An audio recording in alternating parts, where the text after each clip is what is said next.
5 medical വിദ്യാർത്ഥികളുടെ മരണത്തിനിടയാക്കിയ അപകടത്തിൽ car ഓടിച്ച വിദ്യാർത്ഥി ഗൗരി ശങ്കറിനെ പ്രതിയാക്കി പോലീസ്. അപകടവുമായി ബന്ധപ്പെട്ട് രജിസ്റ്റർ ചെയ്ത കേസിൽ ഗൗരി ശങ്കറിനെ പ്രതിയാക്കി ആലപ്പുഴ സൗത്ത് പോലീസ് കോടതിയിൽ റിപ്പോർട്ട് നൽകിയിട്ടുണ്ട്. കെഎസ്ആർടിസി ബസ് ഡ്രൈവറെ പ്രതിയാക്കി ആദ്യം രജിസ്റ്റർ ചെയ്ത എഫ്ഐആർ റദ്ദാക്കിയാണ് പുതിയ റിപ്പോർട്ട്. അപകടത്തിന് തൊട്ടുമുമ്പ് കെഎസ്ആർടിസിയെ മറികടന്നെത്തിയ കാറിന്റെ തീവ്ര വെളിച്ചത്തിൽ ഗൗരി ശങ്കറിന്റെ കാഴ്ച മറഞ്ഞിരിക്കാമെന്നാണ് മോട്ടോർ വാഹന വകുപ്പിന്റെ നിഗമനം. അതേസമയം കള്ളക്കോട് കെഎസ്ആർടിസി ബസും കാറും കൂട്ടിയിടിച്ച് 5 MBBS വിദ്യാർത്ഥികൾ മരിച്ച അപകടത്തിന് മുഖ്യമായും 4 കാരണങ്ങളാണെന്ന് മോട്ടോർ വാഹന വകുപ്പിന്റെ അന്വേഷണത്തിൽ വ്യക്തമാണ്. ഓവർലോഡ്, വാഹനത്തിന്റെ കാലപ്പഴക്കം, പ്രതികൂല കാലാവസ്ഥ, വാഹനമോടിച്ച വിദ്യാർത്ഥിയുടെ പരിചയക്കുറവ് എന്നിങ്ങനെ 4 ഘടകങ്ങൾ അപകടത്തിന് കാരണമായി. പഴക്കമുള്ള വാഹനത്തിന്റെ ബോഡിക്ക് ചെറിയ ഇടി പോലും താങ്ങാനാകില്ല. ബ്രേക്കിന്റെ ശേഷിയും കുറയും. ഗ്ലാസിലൂടെയുള്ള കാഴ്ചയ്ക്ക് വ്യക്തത ഇല്ലാതാകും. വൈപ്പർ ഉണ്ടെങ്കിലും ഗ്ലാസിൽ വെള്ളം തങ്ങി നിൽക്കും. ടയറിന്റെ തേയ്മാനം കാരണം വാഹനം വേഗത്തിൽ തെന്നിമാറും.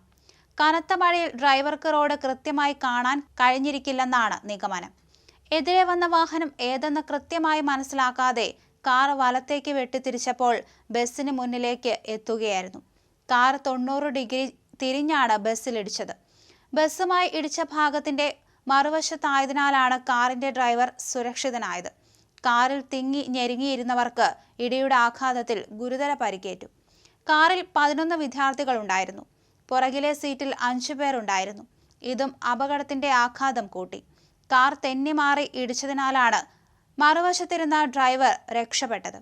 കാറിൽ എയർ ബാഗ് സംവിധാനവും ഇല്ലായിരുന്നു. ഡ്രൈവർക്ക് പരിചയക്കുറവ് ഉണ്ടായിരിക്കും.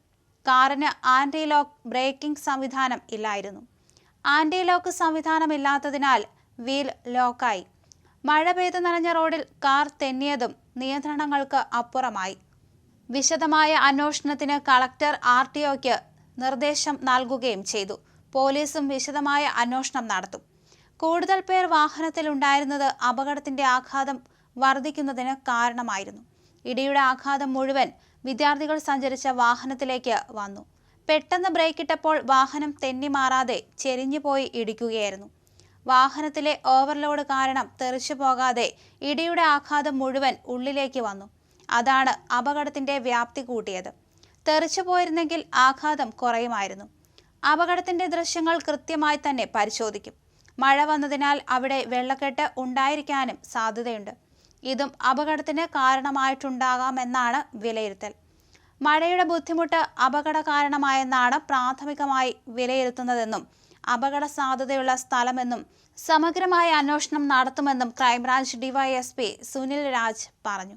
അപകടത്തിൽ KSRTC ഡ്രൈവർക്കെതിരെയും കേസെടുത്തിട്ടുണ്ട്.